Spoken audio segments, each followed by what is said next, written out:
अस्सलाम वालेकुम नाज़रीन, आज का सच के साथ मैं हूं नदीम हुसैन। पाकिस्तान में इस वक्त कोरोना की संगीन सूरत हाल है और इस बात को NCOC के सरबरा असद उमर भी तस्लीम कर रहे हैं और वो ये बात कह रहे हैं कि मामलात जो हैं वो गंभीर हैं और हस्पताल जो हैं उनके ऊपर दबाव बढ़ रहा है। उन्होंने ये बात भी वाज़ेह की है कि इस वक्त 4000 मरीज़ जो हैं वो तकरीबन ऑक्सीजनेटेड बेड्स के ऊपर जो हैं वो मौजूद हैं।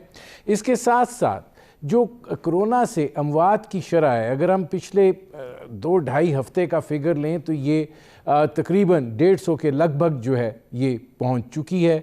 कोरोना के केसेस जो हैं वो 5000 से तजावुज़ कर चुके हैं और ज़ाहिर है कि ये सारी सूरत हाल इस अमर की मतकाज़ी है कि कोई ठोस इक़दाम जो हैं वो उठाए जाएं। ज़ाहिर है हमारे डॉक्टर्स, हमारा पैरामेडिक्स जो है वो फ्रंट लाइन का रोल अदा कर रहे हैं और ज़ाहिर है इस सारी सूरत हाल के अंदर उनकी जो खिदमात हैं वो सबसे ज़्यादा हैं। लेकिन अब आकर दोबारा उनके लिए वैक्सीनेशन के लिए रजिस्ट्रेशन का अमल जो है वो खोला गया है और सबसे पहले वैक्सीन जो है वो उन्हीं को लगनी चाहिए।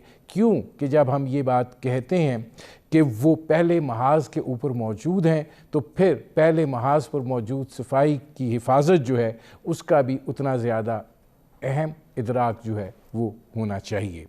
पाकिस्तान में कोरोना की सूरत हाल के हवाले से SOPs जो हैं उनकी बहुत बात की गई, बहुत तलकीन की गई, बहुत ज़्यादा कहा गया कि हिफाजती इक़दाम जो हैं उन पर अमल किया जाए, लेकिन दिखाई ये दिया कि मनहसुल कौम हम उन पर अमल करने के लिए उस तरीके से तैयार नहीं हुए जिस तरीके से इस मर्ज़ की संजीदगी जो है वो मुतकाज़ी थी और उसका नतीजा जो है वो अब हमारे सामने है। हुकूमत जो है वो इस हवाले से क्या सोच रही है, क्योंकि एक दूसरा पहलू भी इसका है और वो ये है कि वैक्सीनेशन जो है उसका अमल भी सुस्त रवि से जो है वो जारी है। वैक्सीन का हसूल जो है वो भी ताख़ीर से शुरू हुआ और ज़ाहिर है कि अब वो जिन तरह किस्तों के साथ आ रही है उसी तरीके से उसको लगाने की कोशिश जो है वो की जा रही है। लेकिन अब मामलात जो हैं वो ज़ाहिर है कि संगीन सूरत हाल में दाखिल हो चुके हुए हैं। शरह जो है कोरोना के पॉजिटिव होने की वो डबल फिगर्स के अंदर है और बाज़ शहरों के अंदर तो 14 और 15% तक है और आगे बढ़ जाएं तो ये तकरीबन 17 और 18% तक भी पहुंची हुई है। अब इस सूरत हाल के अंदर हुकूमत क्या सोच रही है, हमारा पैरामेडिक्स और हमारे डॉक्टर्स जो हैं वो क्या किस सूरत हाल में हैं और उसके साथ साथ ये जो तीसरी लहर आई है ये इतनी तेज़ी के साथ क्यों फैल रही है, इसके ऊपर करेंगे बात। आपका अपने मेहमानों से तारुफ़ करवाते हैं। हमारे साथ मौजूद हैं नौशीन हामिद साहिबा, पार्लिमानी सेक्रेटरी हैं सेहत की। हमारे साथ मौजूद हैं डॉक्टर कैसर सज्जाद साहब, सेक्रेटरी जनरल हैं PMA के, और हमारे साथ मौजूद हैं डॉक्टर फरीदून साहब, फिजियोलॉजिस्ट हैं। नौशीन हामिद साहिबा, पहले आपसे ज़रा शुरू करेंगे। ये फरमाइए कि ज़ाहिर है हम बहुत तलकीन करते रहे, बहुत कहते रहे हिफाजती इक़दाम के हवाले से, लेकिन उस तरीके से अमल नहीं हो पाया। आप नहीं समझ रही हैं कि इस वक्त हालात जिस नहज के ऊपर हैं हमें कुछ सख्त फ़ैसले करना होंगे, चाहे वो बादल नाखास्ता हों, लेकिन अब उसके अलावा जो है कोई चाराकार नहीं रह गया। जी बिस्मिल्लाहिर्रहमानिर्रहीम। बिल्कुल जी, आपकी बात से मैं एग्री करूंगी कि इस वक्त हम उस नहज पे पहुंच गए हैं और मेरा ख्याल है अब ये वो वक्त आ गया है कि जब डिफ़िकल्ट डिसीजंस लेने का टाइम है। हुकूमत ने अपनी तरफ से पूरी कोशिश की थी कि जो SOPs वगैरह हैं उनके ऊपर अवाम अमल दरामद करे और सिचुएशन जो है वो इस हद तक ना जाए कि हमें मईशत का पहिए को भी किसी जगह पे रोकना पड़े जाके।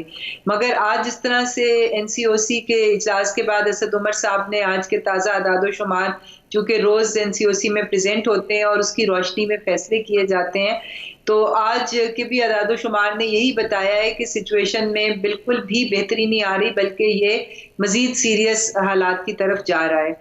केसेस भी बढ़ रहे हैं, डेथ्स की अमवात की तादाद भी जो है वो भी बढ़ रही है, और हॉस्पिटल्स में इस वक्त जो है वो हम नियर सेचुरेशन, वो कि अभी 100% तो नहीं हुआ मगर ऑलमोस्ट 80-90% के करीब जो है हमारे वेंटिलेटर्स और हमारी हॉस्पिटल कैपेसिटी जो है वो भर चुकी हुई है।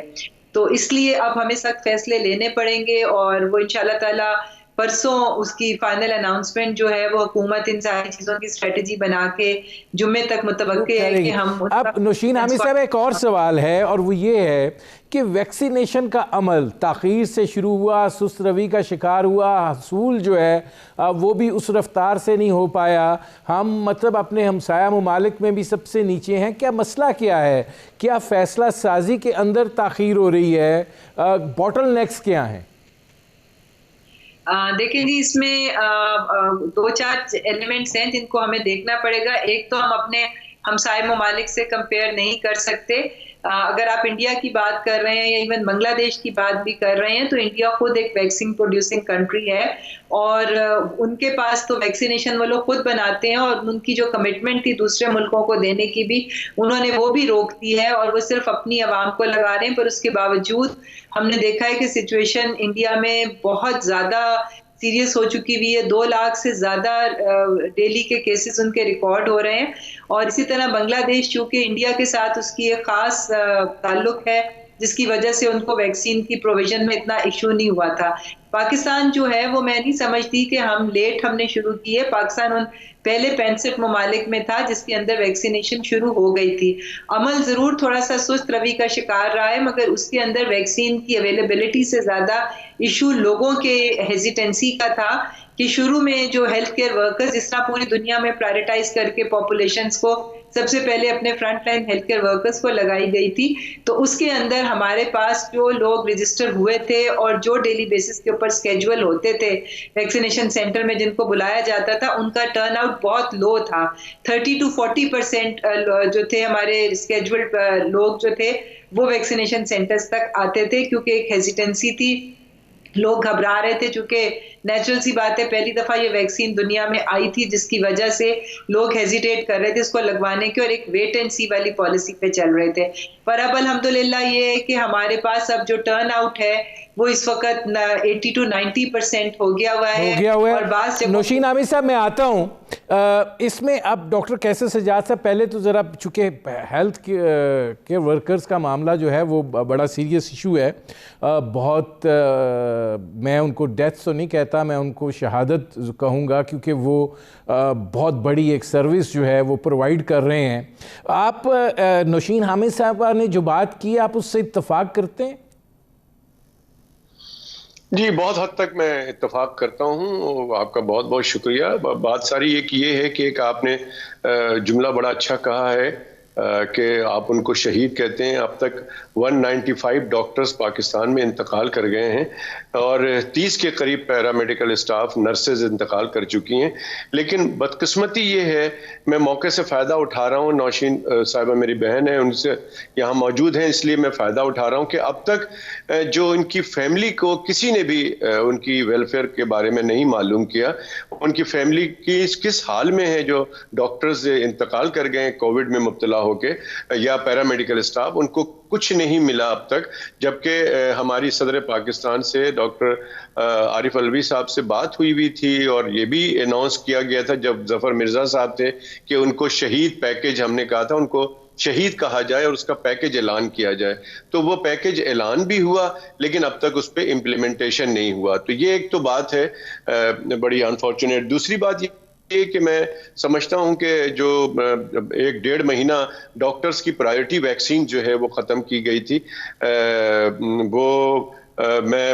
मुझे पता नहीं है, आई एम नॉट कन्फर्म कि मुझे पता चला है कि शायद वो दोबारा, मेरी परसों फैसल सुल्तान साहब से बात हुई थी, उन्होंने बहुत अच्छी बात की थी और रीज़न भी बताया था कि क्यों जो है वो बंद की गई है, जो कि वो बिल्कुल सही कह रहे हैं। और उन्होंने कहा था कि 2-4 दिन में ये हेल्थ वर्कर्स के वैक्सीनेशन का अमल दोबारा प्रायोरिटी बेसिस पे शुरू हो जाएगा। तो मुझे पता नहीं कि अभी तक शुरू हुआ है कि नहीं हुआ है, लेकिन जो नौशीन साहिबा ने इंडिया और बांग्लादेश की मिसाल दी है वो बिल्कुल मैं एग्री करता हूँ उनसे। ठीक। अच्छा, अब डॉक्टर फरीदुन साहब ये फरमाइएगा कि ये जो तीसरी वेव आई है, ये अगर हम गुज़श्ता बरस की निस्बत देखें और इसके फैलाव को देखें और उसके फैलाव की रफ्तार को देखें तो वो ज़्यादा दिखाई देती है। आप क्या समझते हैं इसकी वजह क्या है? क्या बदएहतियाती है, SOPs पर अमल ना करना है, कि या ये कोई वेरिएंट ऐसा है जो बड़ी तेज़ी से फैल रहा है? देखिए, एक तो हमने इस वायरस के, इस बीमारी के फैलाव को रोकना है। एक तरीका उसका ये है कि हम बहुत अच्छी तरीके से SOPs पे अमल दरामद करें और जो सोशल डिस्टेंसिंग, मास्क वेयरिंग वो इम्प्लीमेंट हो और इसको वाइजली इम्प्लीमेंट किया जाए। देखिए, स्कूल्स जो हैं वो हमने बिल्कुल बंद कर दी। हमारे जो एक पूरी जनरेशन अभी आनी है उनको हम एक बहुत बड़ा हैंडीकैप दे रहे हैं। बहरहाल there are strategies that can be thought out to help that. एक तो SOPs पे अमल दरामद है। देखिए, दूसरी अब जो है हमारी वैक्सीनेशन जो है उसके ऊपर काफ़ी फोकस है, वो बड़ी अच्छी बात है। हमें इसके अंदर देखना चाहिए कि हम खुद ये वैक्सीन क्यों नहीं प्रोड्यूस कर पा रहे अभी तक। हाँ, हमारे पास अल्हम्दुलिल्लाह we are a nuclear state and we have done very difficult tasks. हमारे मुल्क ने, हमारी कौम ने अकॉम्प्लिश किए हैं। तो इसकी तरफ हमें, ताकि हम बजाय इसके कि दूसरों पे डिपेंडेंट हों, हम इसमें खुद मुख्तारी हासिल कर सकें। ये दो चीज़ें तो हैं, एक तो फैलाव को रोकना और दूसरा लोगों को सेफ गार्ड करना, बचाने के लिए उनकी वैक्सीनेशन करना। तीसरा, देखिए जी, पहले भी मैं अर्ज़ कर चुका हूँ कि अमवात जो होती हैं इस बीमारी में वो फेफड़ों की सोजिश की वजह से होती हैं। तो कई चीज़ें हैं जो कि सोजिश को कम कर सकती हैं। विटामिन डी के हवाले से काफ़ी अच्छी स्टडीज़ हैं। हमारे जो वाइस चांसलर हैं जावेद अकरम साहब, गवर्नर साहब, they are also promoting vitamin D which is a good thing. उसके अलावा और चीज़ें भी हैं, जैसे कि स्टेम सेल्स का मैंने जिक्र किया था। कई मुल्कों के अंदर इसके काफ़ी कामयाब तजर्बे किए जा चुके हैं। इससे हम शरह अमवात को बहुत हद तक कम कर सकते हैं इन चीज़ों से। लेकिन एक होलिस्टिक अप्रोच, एक मरबूत स्ट्रेटजी की यहाँ पे ज़रूरत है और उसकी इम्प्लीमेंटेशन जो है proper, that is also very important. क्योंकि हम रूल्स तो बना लेते हैं लेकिन फिर उनको फॉलो करवाना, इंश्योर करना कि जो है हमारे वो क्या है। फरीदुन साहब, मैं आता हूँ क्योंकि मेरा सवाल जो है वो वहीं पर ही रह गया। लेकिन नौशीन हामिद साहब, ये फरमाइएगा कि ये बात तो है, हमारे यहाँ इतनी बड़ी फार्मास्यूटिकल कंपनीज़ हैं, क्या वजह क्या बनी कि हम अंडर लाइसेंस किसी के साथ बातचीत नहीं कर पाए वैक्सीनेशन के हवाले से, या क्यों हम इस तरफ नहीं जा पाए? चीन से जो अतिया होती हुई वैक्सीन है वो आई, अब शायद ख़रीदने की भी बात हो रही है। तो इस पे ज़रा फरमाइएगा कि क्या, और दूसरा जो वैक्सीनेशन की तादाद है वो कैसे बढ़ सकती है?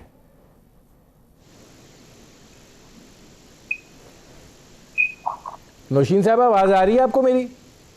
जी जी जी, मुझे आ रही है जी। वैक्सीनेशन देखें जी, इस वक्त पाकिस्तान जो है वो तमाम एवेन्यूज को एक्सप्लोर कर रहा है कि हम किस तरीके से ज़्यादा और कम से कम टाइम में वैक्सीनेशंस को प्रोक्योर कर सकें।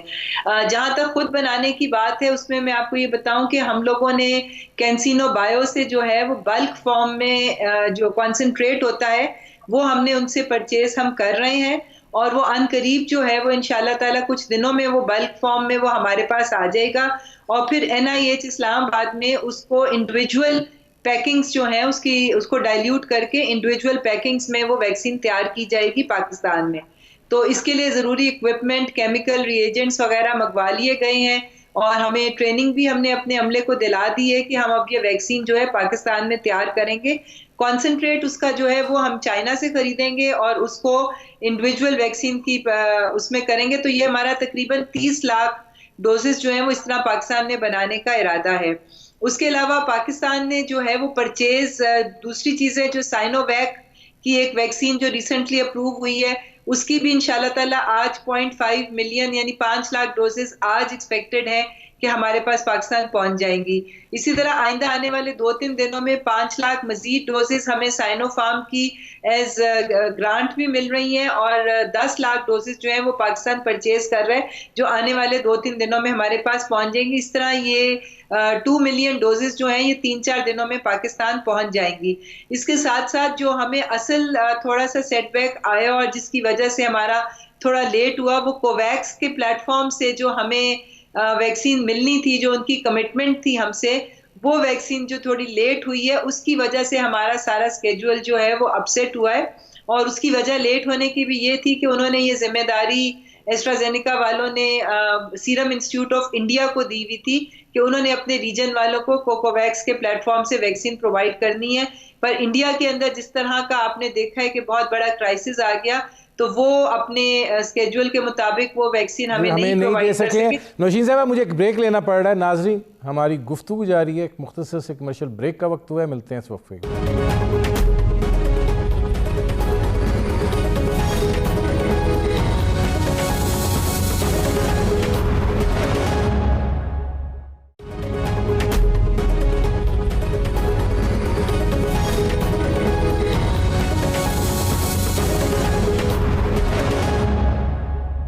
Welcome back.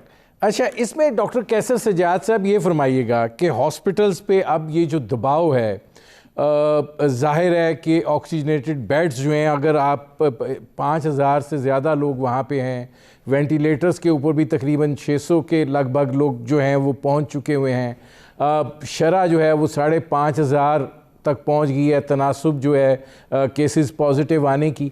आप क्या ऐसी सूरत हाल में सजेस्ट करेंगे कि, और ये कैफियत जो है ये ख़ास तौर पर बड़े शहरों के अंदर है, और आप बैसियत डॉक्टर क्या सजेस्ट करेंगे? देखिए, इसमें सबसे इम्पॉर्टेंट बात ये है कि ये एक बीमारी ऐसी है जो कि बिल्कुल नई बीमारी है और ये बहुत तेज़ी से एक से दूसरे में फैलता है। इसका कोई ऐसा डेफिनेट इलाज मौजूद नहीं है।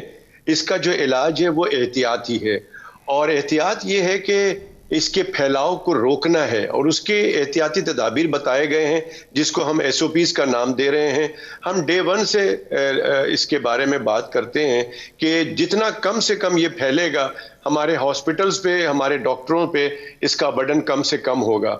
लेकिन अनफॉर्चुनेटली अभी तक जो है वो सूरत हाल में कमी नहीं आ रही है। उसकी वजह ये है कि लोग, कोई भी आदमी कहीं पर भी मैं देख रहा हूं, चाहे वो इवन के अस्पताल के अंदर भी मैं देख रहा हूं, लोग आपस में हाथ मिलाते हैं, गले मिलते हैं। तो ये इस तरह से तो अल्लाह ना करे, खुदा ना खास्ता हमारी जो इस वक्त जो रेशो है और जो इस तरह से सूरत हाल है हमारे मुल्क में, अल्लाह ना करे कि हमारे पड़ोसी मुल्क जो इंडिया की इस वक्त हालत है इस तरह की हमारी हो जाए।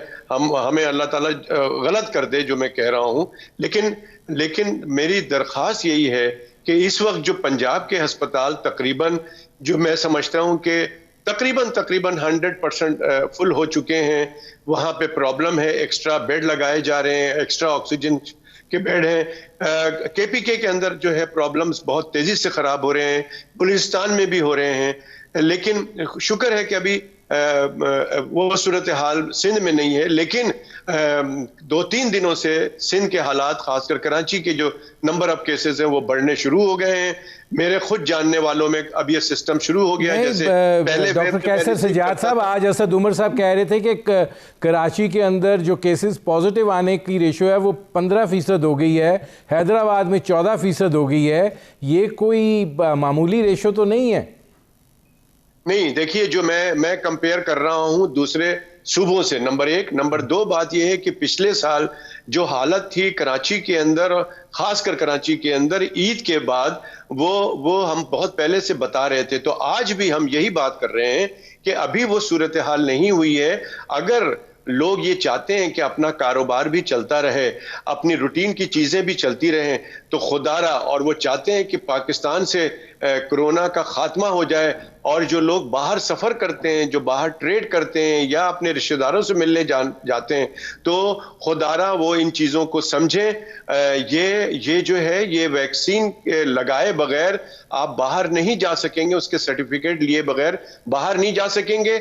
और अल्लाह ना करे, कि मैं पहले भी कह चुका हूं कि खुदा ना खास्ता अगर ऐसा नहीं हुआ तो दुनिया से कोरोना का खात्मा हो जाएगा और हमारी हालत पोलियो जैसे हो जाएगी कि हम 1-2 ममालिक रह जाएंगे कोरोना के, और हम दूसरे मुल्क में जाके अपने खर्चे पे क्वारंटाइन कर रहे होंगे 14 दिन की। तो अल्लाह ना करे कोई इस तरह की बात हो।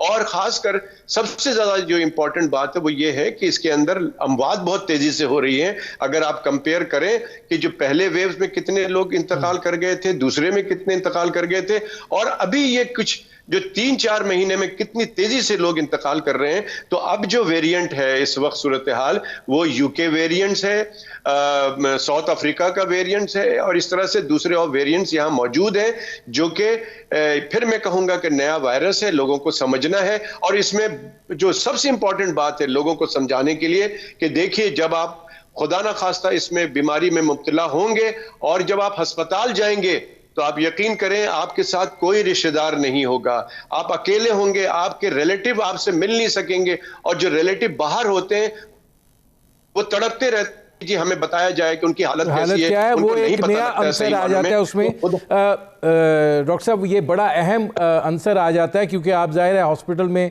आते हैं तो फिर तन्हाई का भी शिकार हो जाते हैं, एक डिप्रेसिंग कैफियत भी हो जाती है, वो अनदर रोल प्ले करती है इसमें। अब डॉक्टर फरीदुन साहब, मेरा सवाल आपसे बुनियादी तौर पे ये था कि ये जो वेरिएंट है कितना डिफरेंट है कि ये इतनी तेज़ी से और इतनी बर्क रफ्तारी से फैला है। आप तो लाहौर बैठे हुए हैं, लाहौर की तो सबसे ज़्यादा ख़राब सूरत हाल है जी।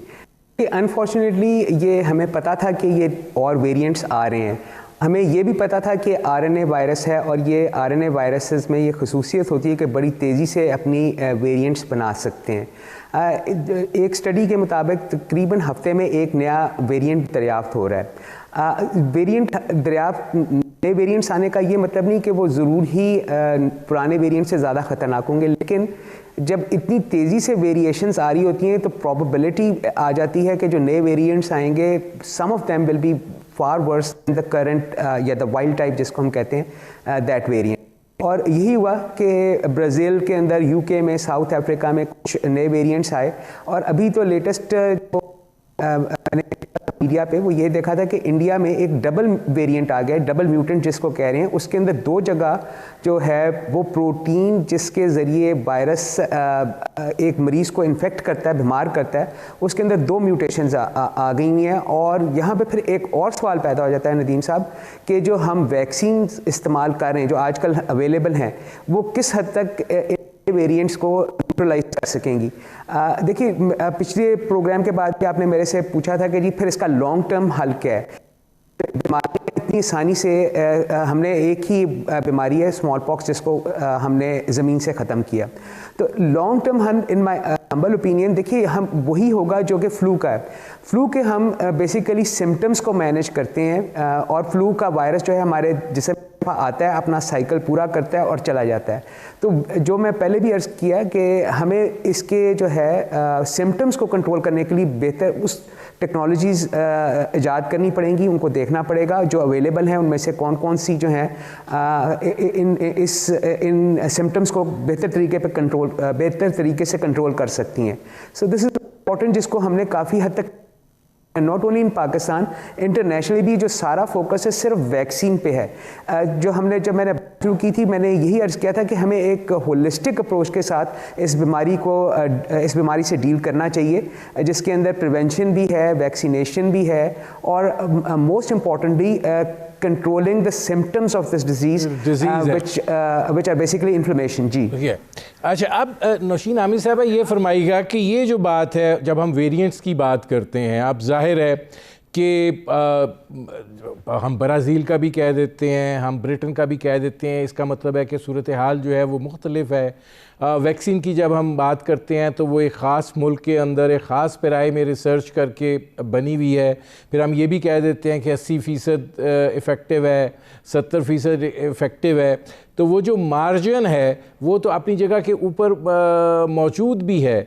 तो ऐसी सूरत हाल में फिर क्या किया जाए, क्योंकि जैसे डॉक्टर कैसर सजाद कह रहे थे या हम भी ये देख रहे हैं कि डेथ्स जो हैं उनकी रफ्तार तेज़ हो गई है।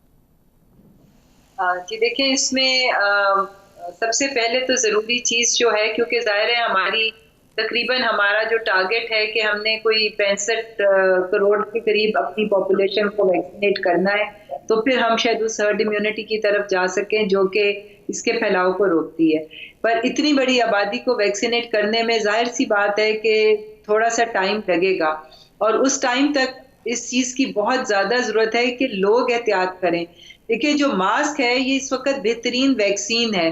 अगर आप सब लोग अगर मास्क का इस्तेमाल करें और सोशल डिस्टेंसिंग करें और गैर जरूरी घरों से निकलना छोड़ दें और पब्लिक प्लेसेस पे गैदरिंग्स करना, जैसे लोग बाज आ जाएं, तो मैं समझती हूँ कि ये इस वक्त हमारे पास वाहिद हल है कि जिससे हम इस फैलाव को रोक सकते हैं, और हमारे पास कोई चारा नहीं है। हुकूमत तो सख्त इकदाम अब लेने की तरफ मजबूर हो रही है कि वो सख्त इकदाम ले और लॉकडाउन का दायरा कार बढ़ाए, और बहुत सारी चीज़ों को शायद हमें क्लोज करना पड़े, बंदिशें मजीद बढ़ानी पड़ेंगी।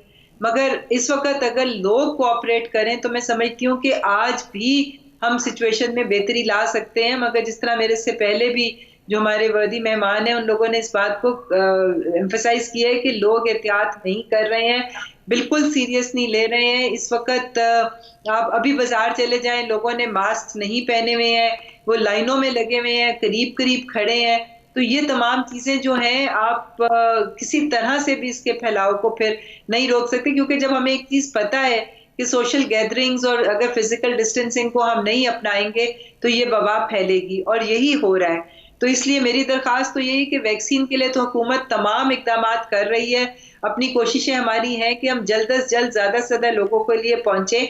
और मैं यहाँ पे डॉक्टर कैसर को इस बात की भी अप्रिशिएट करूंगी कि उन्होंने बड़ी मेहनत की थी कि जो डॉक्टर्स रह गए थे, हेल्थ केयर प्रोफेशनल्स, उनकी आज वैक्सीनेशन जो है वो खोल दी गई है। उनके लिए अनाउंसमेंट हो गई है कि वो दोबारा से इसके अंदर इनका बड़ा एफर्ट शामिल है, क्योंकि ये हर प्रोग्राम में और हर प्लेटफॉर्म के ऊपर इस चीज़ का कहते थे कि जो बाकी रह गए हैं उनके लिए भी किया जाए। डॉक्टर नौशीन साहबा, मेरे प्रोग्राम का वक्त ख़त्म हो रहा है। बहुत शुक्रिया नौशीन हामिद साहबा, बहुत शुक्रिया डॉक्टर कैसर सजाद साहब, और बहुत शुक्रिया डॉक्टर फरीदून साहब। नाज़रीन, आपने हमारे पैनल के शुरका की गुफ्तगू सुनी। नतीजा एक ही है, वैक्सीनेशन अपनी जगह, लेकिन एहतियात एहतियात और एहतियात। इजाज़त दीजिए, अल्लाह हाफ़िज़।